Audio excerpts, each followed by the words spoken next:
Emma sat by Margaret's bedside, her heart heavy as the old woman struggled to breathe. Liam and Olivia were nowhere to be found. They hadn't visited in weeks. With trembling hands, Margaret reached for Emma, pressing a sealed envelope and a small key into her palm. Her voice, faint but sharp, whispered, "They will now learn what it means to be forgotten." Before Emma could speak, Margaret's eyes closed forever. Later, alone and shaking, Emma opened the letter. Her breath caught as she read the words inside, her eyes widening in disbelief. What Margaret had left behind would change everything. "I used to believe that family meant something. I thought love would be enough to hold us all together. But I learned, slowly and painfully, that some people only care when it's convenient for them. When I married Liam, I imagined holidays filled with laughter, birthday dinners where everyone showed up, and weekends spent visiting his mother, Margaret. She was quiet, a little distant at first, but there was a warmth under her guarded shell that I quickly grew to love.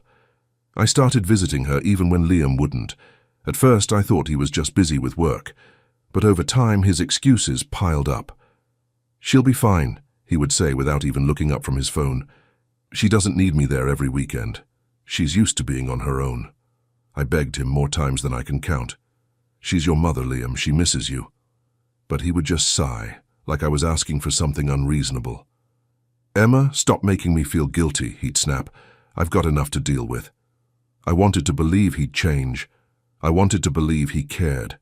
But deep down, I knew. He'd already abandoned her.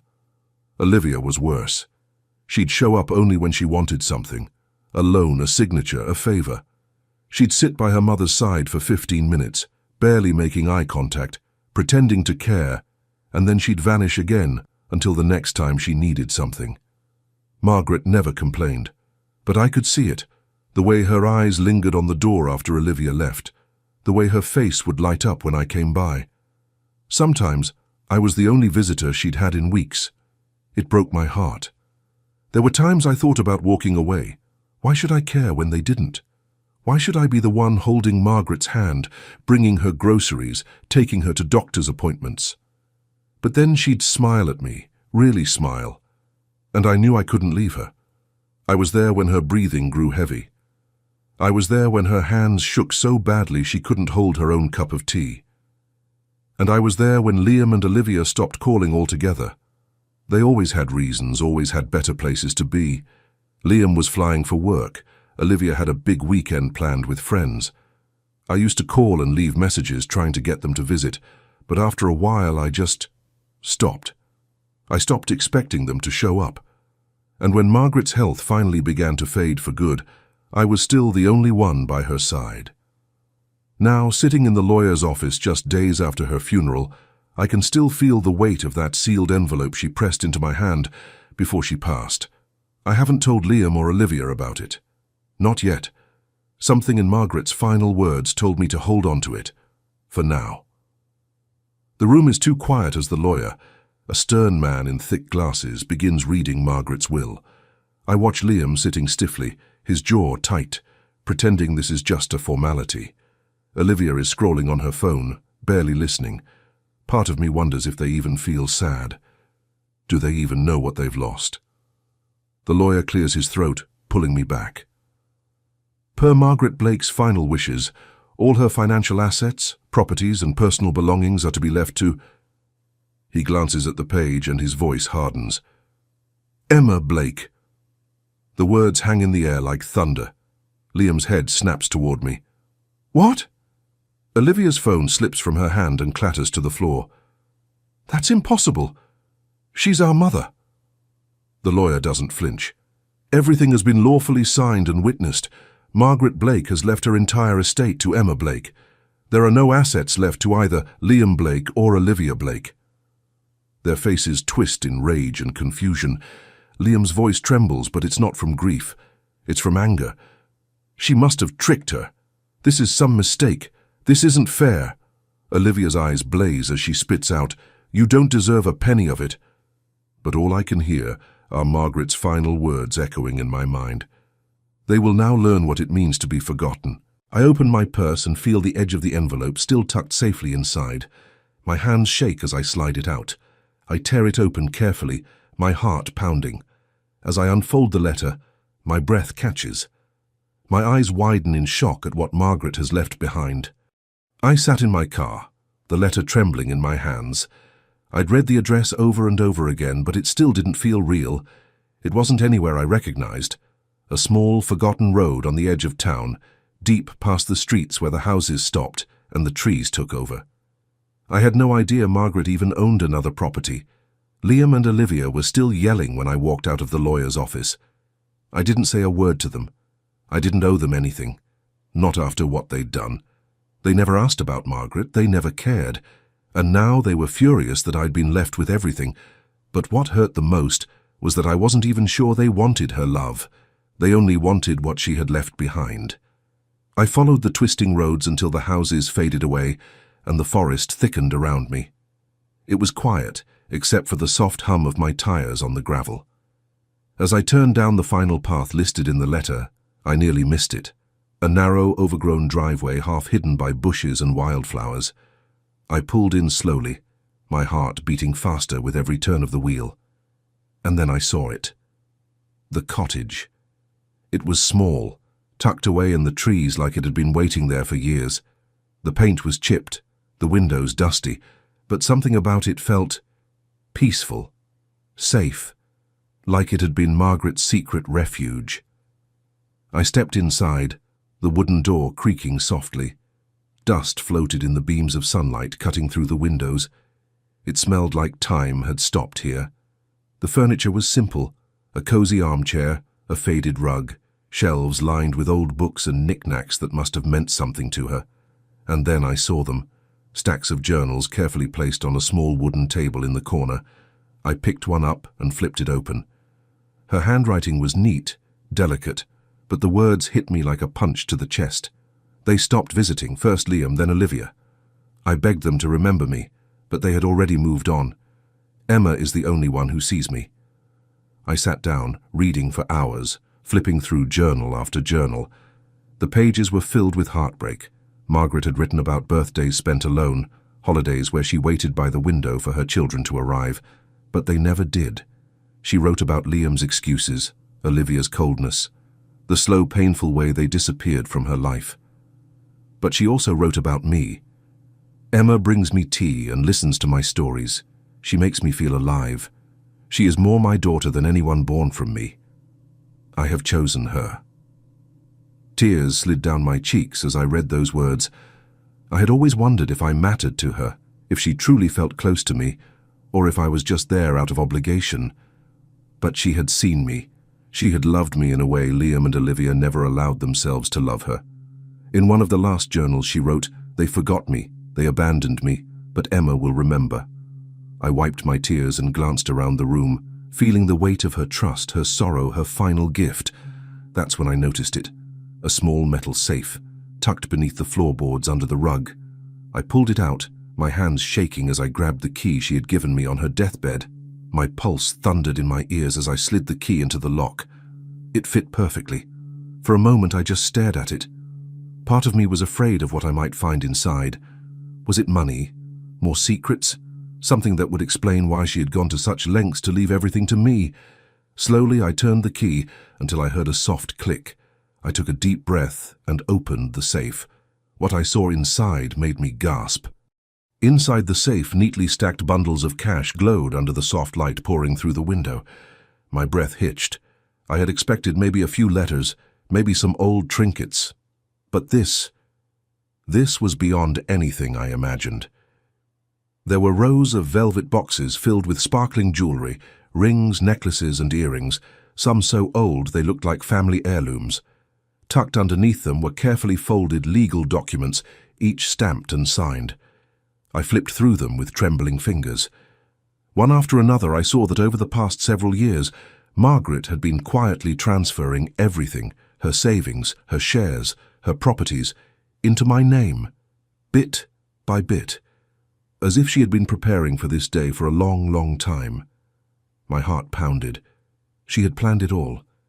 She had known Liam and Olivia would be angry. She had known they would come looking. I sat on the floor of the dusty cottage, overwhelmed. Part of me wanted to cry. Part of me wanted to laugh. Margaret had made sure her final wish couldn't be undone. Not easily, anyway. I realized this safe wasn't just full of money. It was full of trust. It was her way of telling me, you mattered to me, you were there when no one else was. And then I heard it, the unmistakable crunch of tires on gravel outside. I froze. A moment later, Liam's voice slammed through the quiet, sharp and furious. "Emma, I know you're in there." How did he find me? I quickly closed the safe and shoved it back beneath the floorboards, tossing the rug over it just as the door burst open. Liam stormed in, his face flushed, his jaw clenched so tightly I could hear his teeth grind. So this is where she was hiding everything. His eyes darted around the room, landing on the scattered journals and the key still in my hand. "What did you find?" I stood up slowly, trying to steady my breath. "It doesn't matter. You made your choice a long time ago, Liam." His fists balled at his sides. "You think you're entitled to her life, to her things. She was my mother." "You didn't act like she was your mother," I shot back, my voice firmer than I expected. "You ignored her. You left her alone. I was the one who cared for her. I was the one who stayed." His face twisted in frustration. "You think that makes you the owner of everything she built? You think a few visits and grocery runs give you the right to take what's ours?" "It's not yours," I whispered. "It never was. She made her choice." He stepped closer, towering over me, his voice low and dangerous. "You're going to hand over whatever you found, all of it, or I'll make sure you regret it." I didn't back away. "You have no right." "Oh, I'll find a right," he growled. "I'll take you to court. I'll fight you until you have nothing left. You think you can outsmart me, Emma? You think some dusty papers are enough to keep me out? You're wrong. I have every resource, every connection, and I won't stop until I get what's mine." His words slammed into me like a wave, but something inside me, something I didn't know was there, stood tall. "Go ahead," I said softly. "Take me to court. Try to tear me apart. But you know what, Liam? You already lost. You lost when you walked away from her. You lost when you stopped showing up. You lost long before today." His eyes narrowed, sharp with fury and disbelief. "We'll see about that." Without another word, he stormed out, slamming the door so hard the walls seemed to shake.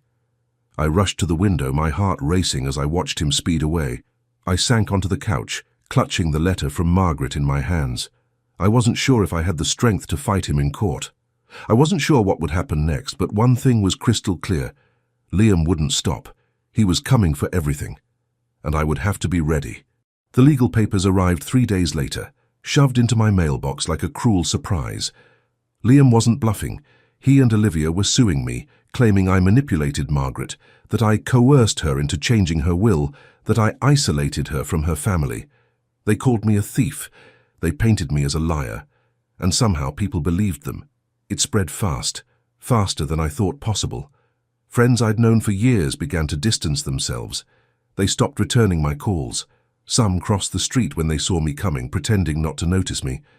Others whispered just loud enough for me to hear, their words cutting deeper than I cared to admit. She used that old woman for her money. Imagine tricking your own mother-in-law like that. How greedy can one person be? Every time I stepped outside, I felt their eyes on me. My phone buzzed constantly with messages I didn't want to read. Even people I once trusted were now taking sides. Just not mine.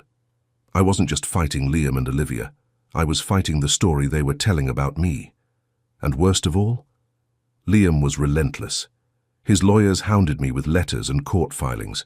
They demanded I return the assets, claiming I had poisoned their mother against them. They even dragged up moments from the past, tiny arguments, offhand comments, to make it seem like I'd always planned this, like I'd been waiting in the shadows, ready to steal everything. The weight of it all crushed me. I cried myself to sleep most nights, wondering how it had come to this. I had taken care of Margaret because I loved her. I never asked for anything. I never expected her to leave me her estate, and now somehow I was the villain in everyone's eyes. Even Liam's threats grew sharper. "You won't win this, Emma. The whole town is watching you. You're going to lose everything." And when you do, don't bother coming back. I felt trapped, abandoned, completely alone. One afternoon, desperate for comfort, I returned to Margaret's cottage. It was the only place that still felt like mine, like hers. I curled up in the worn armchair, surrounded by the journals she had left behind, searching for something, anything, to help me stand back up. That's when I saw it. One journal I hadn't opened before, hidden beneath the others, its leather cover stiff with age. On the front, in Margaret's careful handwriting, was a single word: truth. I turned the pages, my hands trembling as I read her final entries. They think they can come back for what they never cared about. They will try to make Emma the villain, but I have written it all here. The real story. The story they don't want anyone to know. My heart pounded faster as I flipped to the last page, where her handwriting grew more firm, almost defiant. If Liam and Olivia ever contest my will, they will expose themselves. They will reveal what they've been hiding. I read the next lines, and my breath caught in my throat. Margaret had kept detailed records, bank transactions, emails, letters, all proving that Liam and Olivia had been secretly pressuring her to sell her house and cash out her savings, long before she had gotten sick. She had written everything down: dates, times, conversations. And most shocking of all, she had copies of the contracts they had tried to force her to sign.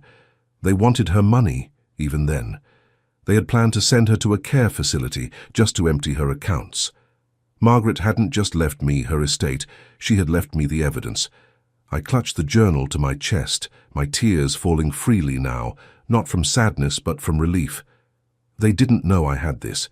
This journal could destroy their entire case, but should I use it? Should I let the truth rip them apart? The choice wasn't as simple as it seemed. I sat in the quiet of Margaret's cottage, my hands still gripping the journal like it was the last lifeline I had. My heart raced as I reread her final entry, the one where she carefully recorded every lie, every attempt Liam and Olivia made to manipulate her. But tucked behind that last page was something even more shocking: a small envelope, sealed and labeled simply, "Play me." Inside was a tiny flash drive. With trembling fingers, I rushed to the old desk in the corner where Margaret's laptop still sat, its screen dusty but functional. I plugged in the drive and clicked on the single video file it contained. The screen flickered, and there she was, Margaret. She was sitting in this very cottage, her silver hair neatly pinned back, her voice steady but full of something I hadn't seen before: peace. "If you're watching this," she began, "it means Liam and Olivia are doing exactly what I knew they would. They think they can bully Emma. They think they can take what was never theirs." I felt my throat tighten as her eyes stared straight into the camera. "I want to be perfectly clear," she continued, her voice sharp now. "I chose Emma. I chose her because she was the only one who ever saw me. Not just the version of me who cooked holiday dinners or wrote birthday cards, but the woman I really was, lonely, forgotten, aching to be loved. Emma didn't want my money. She wanted me to have dignity, to have company. She was my family." Tears blurred my vision. "So to Liam and Olivia, if you're listening, don't pretend to be surprised. You abandoned me. You made your choice long ago. And now I've made mine. I leave everything to Emma, and I do so happily. Not out of spite, but because she was the only one who ever came back." The video ended with a soft, tired smile. She looked lighter, freer. I sat frozen for a long time, the weight of her words pressing against my chest. It was all here, proof in her own voice, her own words, her own heart. Liam and Olivia could spin their lies, but this they couldn't erase. For the first time in weeks, I felt a fire light inside me. I wasn't going to run. I wasn't going to hide. I was going to fight. The next morning, I handed the journal, the bank records, and the flash drive to my lawyer. His eyes widened as he scrolled through the evidence. This is ironclad, Emma," he whispered. "They won't stand a chance." "Good," I said, my voice firm, "because I'm done letting them walk over me." The court date came quickly. The room buzzed with tension as Liam and Olivia sat across from me, their lawyers flanking them like guards. Liam's glare burned into me, but I no longer shrank from it. I sat taller, stronger. When the judge called us to order, the battle began. Liam's side painted me as a manipulative outsider, spinning stories about how I isolated Margaret, how I took advantage of her in her old age. Their words were sharp, practiced, dripping with false concern. But when it was our turn, my lawyer calmly played the video. Silence filled the room as Margaret's voice echoed through the speakers. Every lie, every accusation melted under the weight of her truth. Liam's face paled. Olivia's eyes darted nervously. The judge's expression hardened. But just as I felt the tides turning, just as I thought the fight was over, Olivia stood up. "I have something else to share," she said, her voice trembling but loud enough to command attention. My stomach twisted. Olivia pulled out a folded paper, her eyes locked on mine. "It's about Emma," she said, her lips curling into a bitter smile. "About her past." I frowned. "What are you talking about?" She handed the paper to the judge, who read it carefully, his brow furrowing. My lawyer leaned over and whispered, "Emma, did you ever have financial trouble before you met Liam?" I felt my blood run cold. Yes. Years ago. Debts I had worked hard to pay off. Things I'd tried to leave behind. Olivia's voice sliced through the silence. "Emma conveniently forgot to mention she once filed for bankruptcy, that she has a history of chasing financial stability through other people." She looked at the judge. Perhaps Margaret wasn't her first target. I stared at Olivia, my heart pounding. I had never hidden my past, but I had never expected her to twist it like this. The courtroom buzzed as whispers spread like wildfire. Just when I thought I had won, Olivia pulled me right back into the storm. The courtroom crackled with tension as Olivia's words echoed in my ears, sharp and cruel. "She didn't just manipulate our mother," Olivia said, her voice smooth like she had rehearsed it 100 times. "Emma was having an affair. She used another man to gain our mother's sympathy and twist her into changing the will." Gasps filled the room. I felt my heart thudding so loud I could barely hear the judge asking Olivia to explain herself. I shook my head, my lips parting in disbelief. "That's not true." But Olivia was relentless. She turned to the crowd, feeding their curiosity. She played the poor abandoned daughter-in-law, but in truth, she had someone else all along. She was planning to leave Liam the second she secured the inheritance. My body went cold. Liam leaned back in his chair with a smug grin, his eyes glinting with false victory. He thought he'd finally crushed me. I tried to speak, but my throat tightened. The shame, the humiliation. Even though it was all a lie, Olivia had poisoned the room. People wanted to believe the worst about me. It was easier. It made their story of me complete. Emma, the gold digger, the liar, the cheater. I could see it in their faces. The doubt, the judgment. The judge turned to my lawyer. "Does the defense have anything else to present?" My lawyer stood, calm and steady. "Your Honor, we have one final piece of evidence. A video, recorded by Margaret herself." He handed over the flash drive, and within seconds, Margaret's familiar voice filled the courtroom. The room fell silent. Margaret's words were like steady waves washing over the chaos. She spoke of her loneliness, of Liam and Olivia's absence, of the way I cared for her without asking for anything in return. "I chose Emma," she said clearly, "because she never saw me as a burden." She paused, her voice softening. "And if my children ever try to rewrite this story, let them know. I saw their greed. I felt their neglect. And I am not mistaken. I leave everything to Emma, with full knowledge of who she is. She is my family. She is my home." The judge's gaze hardened as the video ended. He turned to Liam and Olivia, their faces now pale, their shoulders sinking. "I have heard enough," he said firmly. "The evidence is clear. Emma did not manipulate Margaret. The will stands as written, case dismissed." Liam slammed his fist on the table.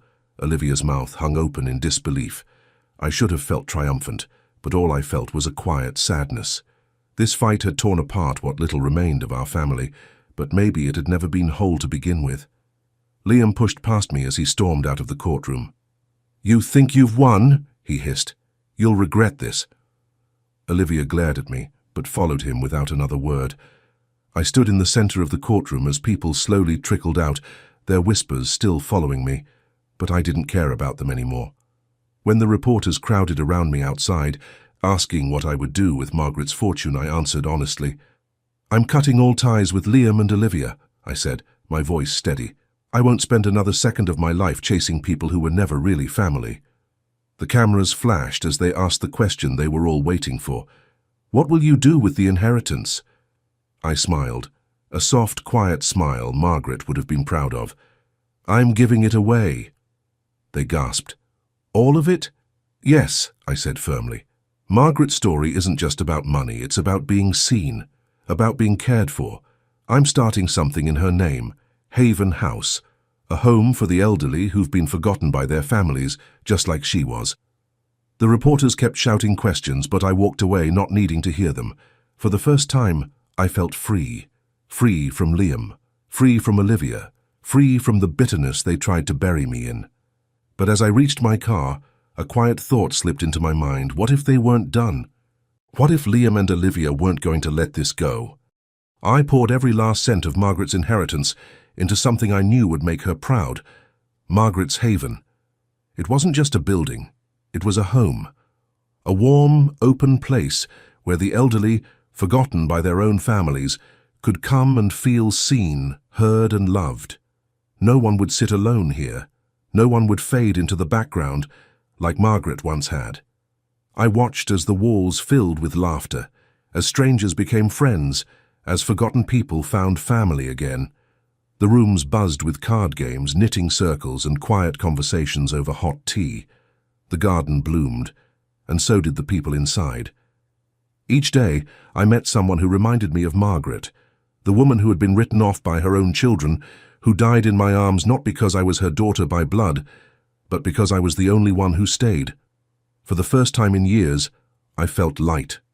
I no longer carried the weight of trying to fix people who didn't want to be fixed. I didn't need Liam's approval. I didn't need Olivia's friendship. I had built something that mattered. But the shadows of the past tried to follow me. Liam sent letters, demanding meetings. Olivia left voicemails dripping with bitterness. "You owe us something," she hissed in one message. "No," I whispered back to no one. "I don't owe you anything, not even a memory." I never called them back. I never answered. The newspapers picked up the story of Margaret's Haven. They called me the daughter by choice. Some painted me as the villain who gave away a fortune. Others called me a hero. But none of it mattered to me. What mattered were the lives I touched, the hands I held, the rooms I filled with light. One afternoon, as I sat in the garden of Margaret's Haven, a soft breeze brushed against my face. I looked up at the sky, tears filling my eyes. "I kept my promise, Margaret," I whispered. "They won't forget you." And neither would I.